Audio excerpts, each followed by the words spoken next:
how do I experience that? How do I know what that's real, that's authentic? So like I said, there's many different ways, Bible, groups, nature. But the thing I want to tell you about, this first step that is an experience in itself, is common to all those things. So if you're out in nature and you have a connection with God, if you're a believer, you've trusted Jesus, it hinges on Jesus. If it's relational, you're thanking God for your experience in nature, it's a relational thing. But all those other ways, this next thing I want to share with you, we're going to learn, because John spells it out very clearly, is the entrance into all authentic 5 minutes of heaven. If you haven't gone through this step, your experience with religion is questionable. May not be from God, but it's questionable because this next step is a crucial first step to however you experience God. And we're going to look at it in 1 John, which is page 838.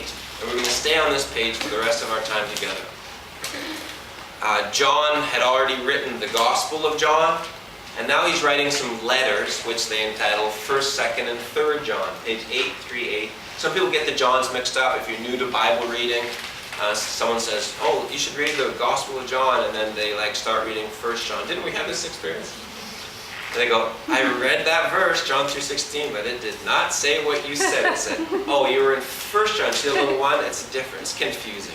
There's a lot of Johns, and there's John the Baptist, and then Revelation was written by John, but it doesn't say John's Revelation, it says Revelation. So John wrote the big gospel, the narrative, the stories of Jesus, and then John wrote some letters that were passed around to churches, and he kind of wrote some important things he wanted them all to know, because they were starting to believe that to connect to God, to have a 5 minute of heaven experience, you had to leave the material and get in this spiritual kind of trance thing.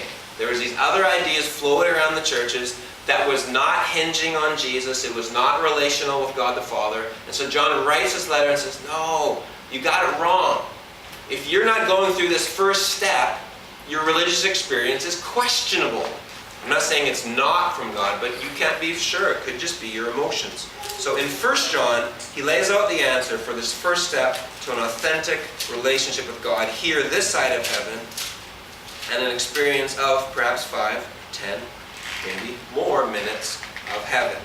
It's not going to be what you expect it to be. So he starts page 838, 1 John chapter 1, verse 5. This is what he says. He says, this is the message we have heard from him, that's from Jesus, because Jesus and John were good friends, and we declare it to you. We saw the word of life, Jesus. He expressed his message to us.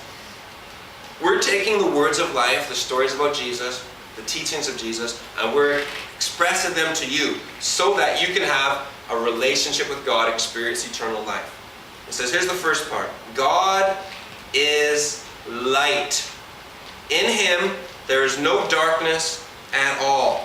Now this is a huge barrier to all of us to experience a connection with God, because light, when you turn on all the lights, we don't have all the lights on, but if you turn them all on and you got a whole bunch of plug-in lights to put in the corners, there's going to be no darkness in this room, because light expels darkness. Darkness just goes away when you turn on all the lights.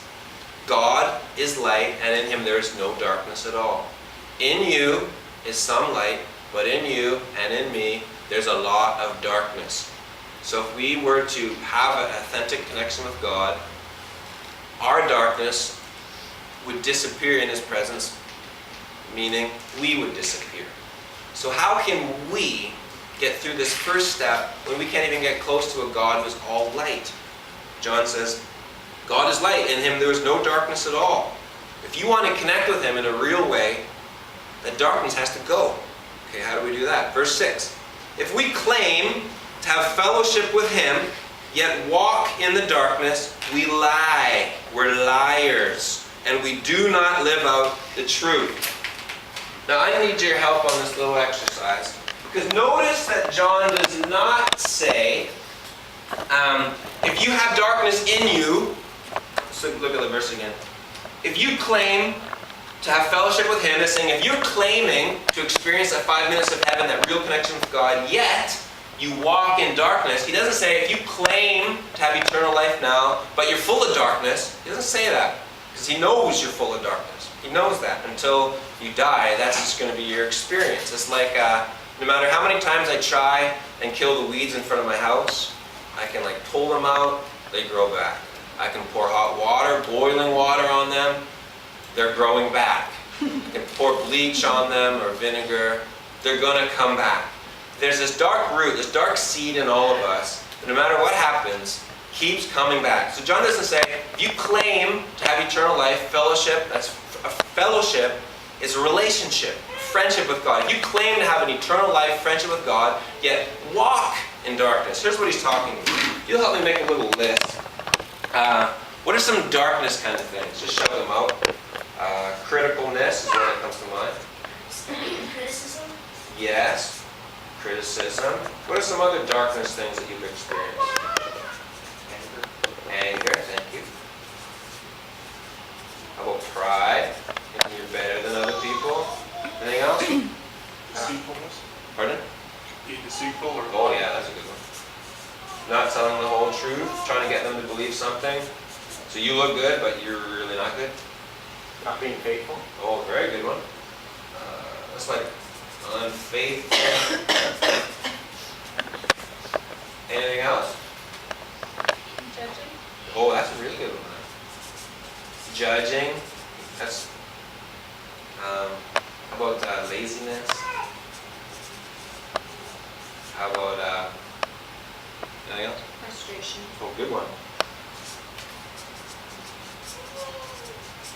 What about negative thinking? Okay, so that's all kind of the dark things. We walk in these on a daily basis, don't we? We know they're in there. We know the roots there, the temptation to do them. But a lot of times we choose to go with the feeling and not only have it, but walk amongst it. What are things that you would think would happen if you have fellowship with God? What are some things that will be in your life? Like peace, yeah. John talks about love a lot. What are some other kind of nice things, more positive words? Hope. Hope, yeah. Joy. Yes. Positive thoughts. Yes. Compassion. Maybe it's equals to love. Yeah. Compassion is great. Forgiveness. Forgiveness, yeah. Probably patience. Sometimes Hudson prays. I don't know where he got this from, but he goes, "Dear God, help me be patient." Now, if you look at it like this, this is you. We kind of walk around, right? We kind of experience some of this, experience some of this. We walk in all over the place. In our world, this stuff just kind of blurs together. In our world, it's all mixed up. But what the author is saying is that if you claim to have fellowship with God, eternal life, an authentic connection with God, 5 minutes of heaven, if you're claiming that, you're having that, yet you're walking here, you're lying. It's kind of like, there's 2 ways I could make a circle, right? Because in John's mind, these things don't blend together. They're separate categories. They're 2 completely different worlds. Now I can make a circle with tracing, but I have to use a lot of energy. I can trace all the way around the end. They got to explore the whole quadrant here, the whole thing. This is what we do. We kind of try and get as close to the line as possible. Like, we know we should be here. We're like hanging out right here. Like really close, because we've like drawn this trace, this big circle around us. Okay, we want to have fellowship with God. We want to not walk in the darkness. So we're just going to try to not do these things. We're going to try not to be critical, try not to be angry, try not to be pride, try not to be unfaithful. We try really hard, like tracing the line all around. What John's going to tell us is, that's not how you live the Christian life. To walk in the light means we have a center, which is Jesus at the center. And when you're focused on the center, the circle is much easier.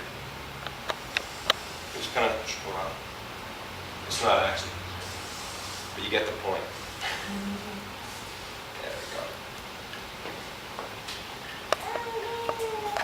So here's what John is saying. saying, if you claim